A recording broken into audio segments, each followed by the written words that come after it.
Seremban 2 இயங்கி வரும் ஒரு அரசு சார்பற்ற அமைப்புதான் Pertubuhan Kebajikan Satria Bersepadu Negeri Sembilan. அமனா செக்காப் திகாஸ் என்ற கோட்பாட்டுடன் இந்த அமைப்பு அதிகப்படியான வட்டி கடன் அலோங் எனப்படும் வட்டி முதலைகள் அல்லது உரிமம் பெற்ற கடன் நிறுவனங்களிடம் அதிக வட்டிக்கு சிக்கியிருக்கும் மக்களுக்கு ஆலோசனை உள்ளிட்ட உதவிகளை வழங்கி வருகிறது.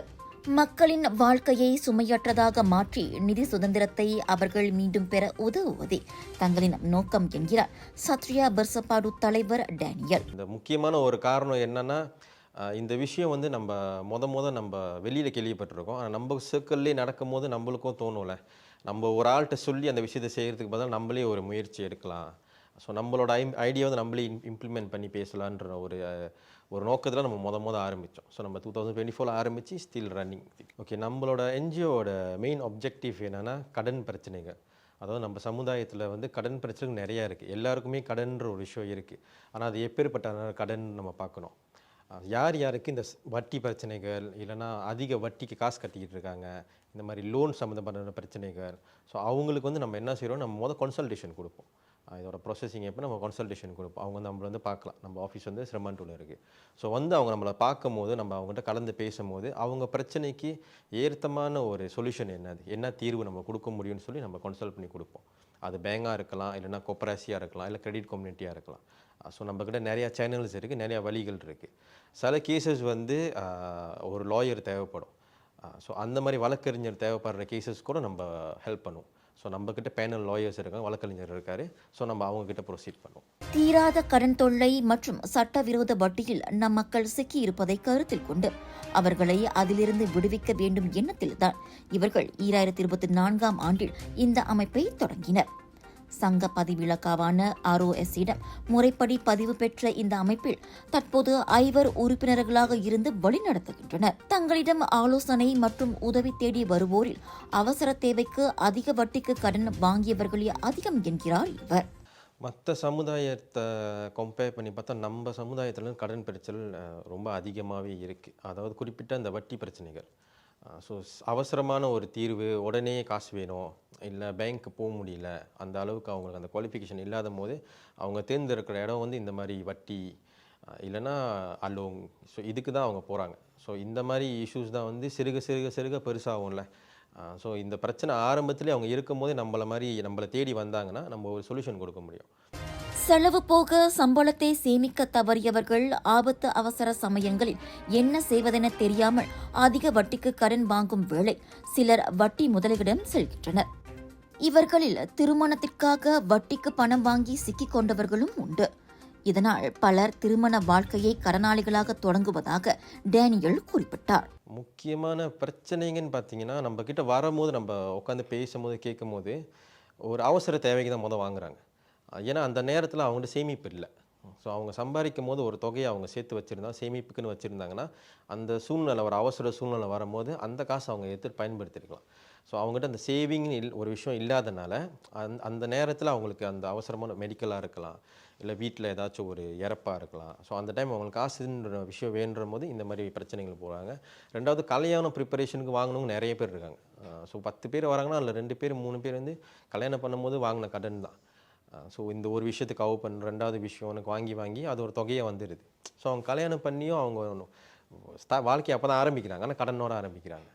ஸோ என்னை பொறுத்த வரைக்கும் இந்த முக்கியமான விஷயங்கள் அது ஒரு சில விஷயத்தில் இதுபோன்ற கடன் பிரச்சனைகளில் 25 முதல் 40 வயதிலானவர்களே பெரும்பாலும் விழுந்து வருகின்றனர். இந்நிலையில் கடன் மறுசீரமைப்பு, வட்டி குறைப்பு மற்றும் பேச்சுவார்த்தை வழியாக அவர்களின் நிதிச்சுமையை குறைக்க சத்ரியா பெர்சபாடு அமைப்பினர் உதவுகின்றனர். அந்த ப்ரொசஸ் வந்து நம்ம 2ஆக பிரிச்சுக்கலாம். ப்ரைவேட் சொந்த வேலை செய்கிறவங்க, ப்ரைவேட் வேலை செய்கிறவங்க, இல்லை கவர்மெண்ட் அரசாங்க ஊழியர்கள்னு பிரிச்சுக்கலாம். ஸோ நம்ம தான் அவங்களை கடன் பார்ப்போம், எங்கே வாங்கியிருக்காங்க அப்படின்னு. அது பேங்காக இருக்கலாம், கோப்பராசியாக இருக்கலாம், கிரெடிட் கம்யூனிட்டி, இல்லை அலோங்.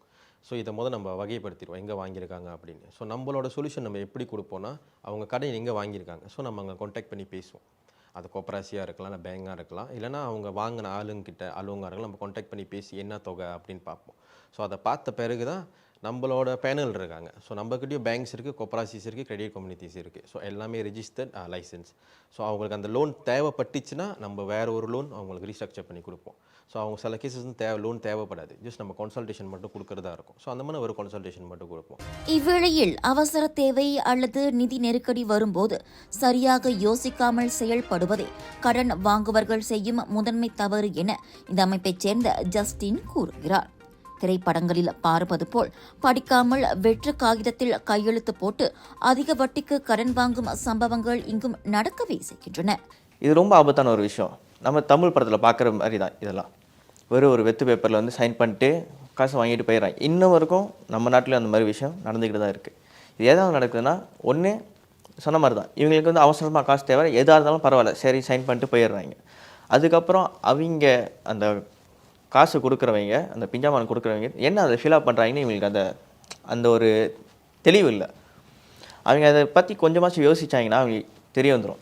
ஐயோ இது வந்து இந்த மாதிரி திடீர்னு நாளை பின்னா வந்து பெரிய ஒரு அமௌண்ட் போட்டாங்களோ, வாங்கின காசு உதாரணத்துக்கு ஒரு 10,000 சொந்தம், எண்ட் ஆஃப் த்ரீ அங்கே வந்து கூட அமௌண்ட் போட்டு இது பண்ணுறாங்க. இவங்களால ஒன்றும் பண்ண முடியல, ஏன்னா இவங்க சைன் பண்ணிட்டாங்களே. ஸோ எண்ட் ஆஃப் த்ரீ இவங்களும் மாட்டிக்கிறாங்க. அந்த ஒரு விஷயத்தை வச்சு அந்த அலுவங்காக இருக்கட்டும், இல்லை வட்டிக்காரங்களாக இருக்கட்டும், இல்லை யாராக வேணாலும் இருக்கட்டும், இவங்கள பயமுறுத்துறது, பிளாக்மெயில் பண்ணுறது. ஸோ இதனாலேயே வந்து அவங்க பயந்து இதை கட்ட ஆரம்பிச்சுக்கிட்டே தான் இருக்காங்க. இது வந்து கடைசி வரைக்கும் வாழ்நாள் எல்லாம் கட்டிக்கிட்டே இருக்கிறவங்களும் இருக்காங்க, இன்ன வரைக்கும் கட்டுறவங்க இருக்காங்க, வருஷ கணக்கில். அந்த ஒரு முடிவு இருக்க மாட்டேங்குது. வெளியில் போனால் ஐயோ அவங்க எப்படி தப்பாக நினைப்பாங்களோ, ஃபேமிலிக்கிட்ட போனால் ஃபேமிலி தப்பாக நினைப்பாங்களோ, எல்லா இடத்துலையும் வந்து ஓகே ஐயோ இங்கே போனால் மானம் போயிடும், இங்கே போனால் கௌரவம் போயிடும், இப்படின்ற ஒரு கட்டாயத்தில் மாட்டிக்கிட்டு இன்ன வரைக்கும் கஷ்டப்படுறவங்க நிறைய பேர் இருக்காங்க. ஆரம்பத்திலேயே ஆலோசனை தேடி வந்தால் தீர்வு கொடுக்கலாம், பெரிய பிரச்சனைகளை தவிர்க்கலாம். ஆனால் அதற்கும் பலர் தயங்குகின்றனர்.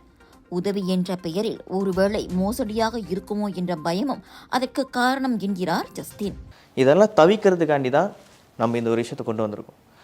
எனிதிங் கம் டு அஸ், நம்மள்கிட்ட தான் வந்து ஆகணும்னு நான் வந்து ஃபோர்ஸ் பண்ணோம்.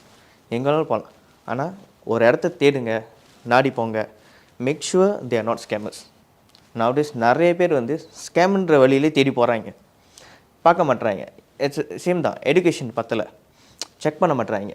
ஓ இது வந்து சரியானதா, ஒஃபிஷியலாக ரெஜிஸ்டர்டா, இல்லை எதுவுமே பார்க்கறதில்ல, டைரெக்டாக போயிடுறாங்க. போயிட்டு அங்கிட்ட இன்னும் காசு அளிக்கிறாங்க, அங்கே பேமெண்ட்டுக்கு கூட கேட்குறாங்க, அங்கிட்டு போய் மாட்டிக்கிறாங்க. ஸோ இந்த விஷயத்தில் தவிக்கணும்னா first thing they need to get to know, எல்லா சாரவும் அவங்க தெரியப்படுத்தணும். படிச்சிருக்காங்களா, அவங்களுக்கு தெரியும், பேசிக் நாலேஜ் எல்லாத்துக்குமே இருக்கும். இதில் போய் எடுத்தால் பின்னாடி லைஃப் எப்படி இருக்கும்னு அவங்க, ஏன்னா நிறைய விஷயம் பார்க்குறோம். இப்போ உள்ள லைஃப் ஸ்டைலில் நம்மளுக்கா தெரியாதுன்னு இல்லை, நம்மளை சுற்றி இருக்கவங்களை பார்த்தாலே தெரியும்.